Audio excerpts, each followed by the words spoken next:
السلام عليكم ورحمة الله وبركاته. خبجمتو داوتو دو إيافنو قبلني دي نجرا أدو وجين أن إيافتا دام إيافنو أران تنادنا خيستي مركز أجايبا مركز دان دين الإسلام خانتقان أستاذ خيني خبجما في جالتما أستاذ مؤذن هندي فما إيافنو تا هنگت أمران هردفان أفر خينيا أكما بيكو مركز دان دين الإسلام تورا أبي والله موتين بس ساقن جرو يوتهو بفا بريدا في بفا نمهوتاتين خنا أكجرون في منين جرو برمسا إنك خيسا كان ناجر خيسا قرآن الكريم في حروفها في شروط صلاتاتي في أكسمس حديث وان أددا خنا أكجر أستاذ ساينو في من يجرو ولما قالت يروم ما انتنات المركز دان دين الإسلام بفبريدا في بفانا ما هو تاتين برمس إسلاما خنا أكجر نو في من يجرو كنين هنگا فوتو دوتي كوتو ساما من كانت تاتنو في ديسا داواني والدي بنا خبجمتو داوتو تخيني جافنو ديتان ويارا مركز دان دين الإسلام كما لالتني قلتن يونفورمي ثاني تستانا فكانت أستاذين ثاني برسيسا ثاني تس خانا فكاتا هنگت أمران هردفانا في الراخينيا كما سكنتا إيافنو إياتا تنزيارا بولياني بري فدهم منا به إرغاتي أندو فياني نكيبل تولا تججان غافيتونا ديبتاني إيافنون تجد بويارا مركز دان دين الإسلام وان تيف لينكي ثاني كونكولاتا ثاني كان كفلتي رابيل سالينكين وإرغاني قسينا جيرا هنگت أمران نفانا بوان أفر راخين. السلام عليكم ورحمة الله وبركاته. وعليكم السلام ورحمة الله وبركاته. أهلا وسهلا.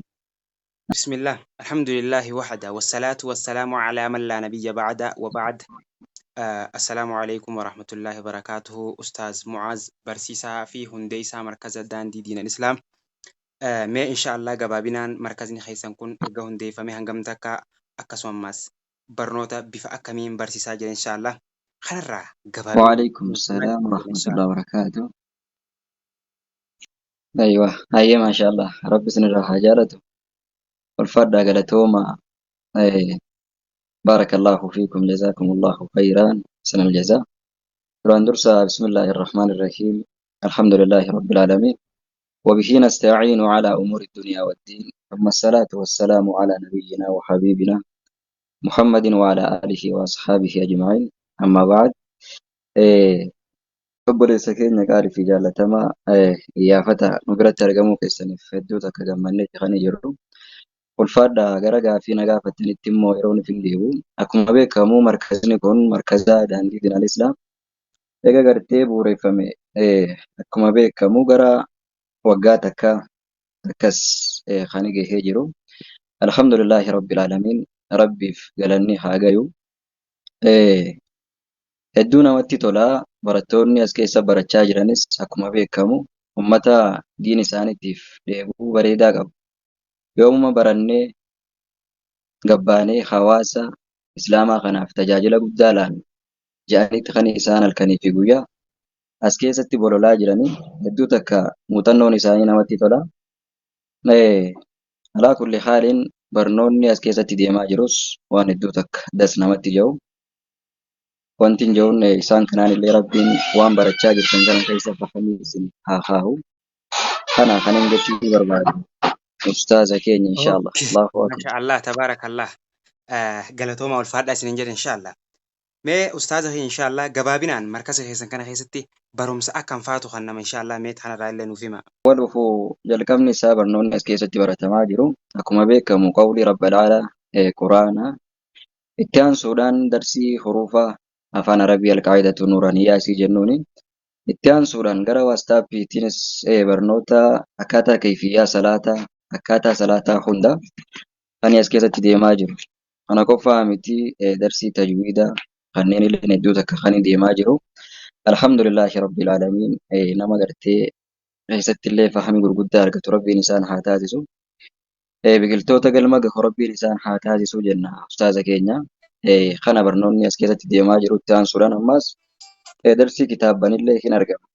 Alhamdulillah xiqqooma xiqqoon deemaatti kan jiran warra as keessa jiranillee baay'eedha. Ani gartee asuma keessa baratanii irratti obsanii sabaataa fi sabriidhaan har'a alhamdulillah warra gartee usulu salaataa fa'aa qara'u jira. Kun immoo waan hedduu takka hamilillee namatti godhu waan hedduu takka illee qalbii namaatis nama gammachiisudha. Alaa kulli haaliin akkana isin jechuu feena. Okay, maashaallah tabaarakallah waan bareedaadha.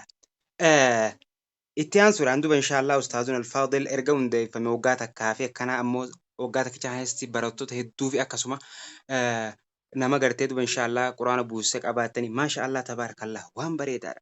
Waan gartee hedduu takka namatti toludha inshaallah. Mee ustaaz Mu'aazisin akka ustaaza barsiisaa markaza daandii diinal islaamitti ustaazota imoorra barsiisaniif maal dhaamtan inshaallah?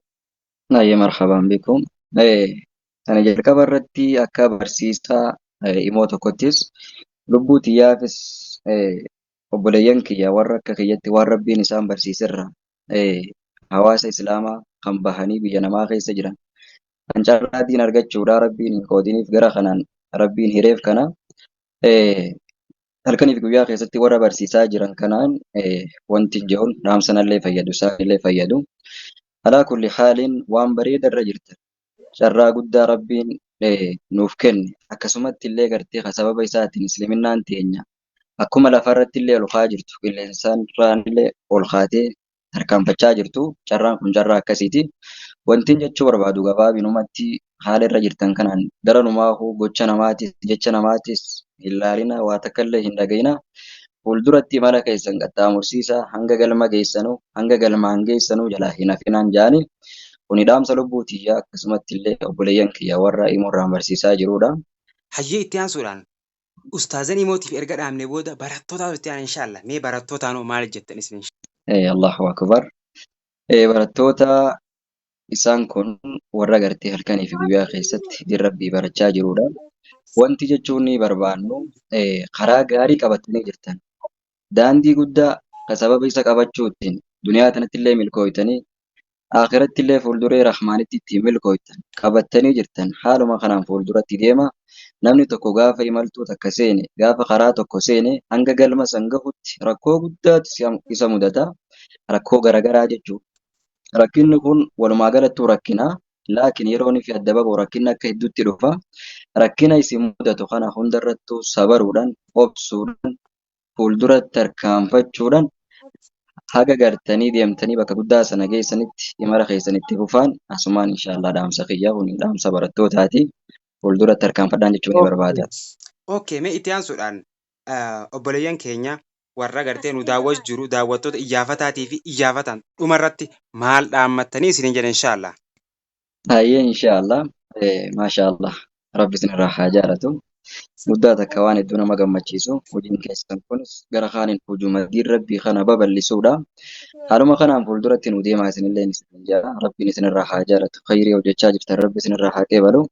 Daawwattoota gartee isin duubatti argamullee rabbiin ija isaanii tan khayriidhaan daawwatan tana rabbiin ibidda irratti haraamaa godhu jenna. Guddaa takka nuuf ulfaadha galatoomaa jechuu barbaanna. Inshaallah itti aansuudhaan duuba inshaallah Amiira markaza daandii diinal islaam barbaanna inshaallah. Mee Amiira nu dubbisa. Assalamualaikum wabarakatuh. Waalaikum salam warahmatullahi wabarakatuh. Baga rabbi nagaan ol isin baase. Aduh baga nagaan aidan. Amiirtitti markaza daandii diinal islaam markaza kana keessa erga dhufte hangam takka bifa akkamiin barachaa jirtanii walumaa galattu inshaallah bifa akkamiin barachaa jirtan markaza keessan irra gabaabinaan nuuf himee siin jenname.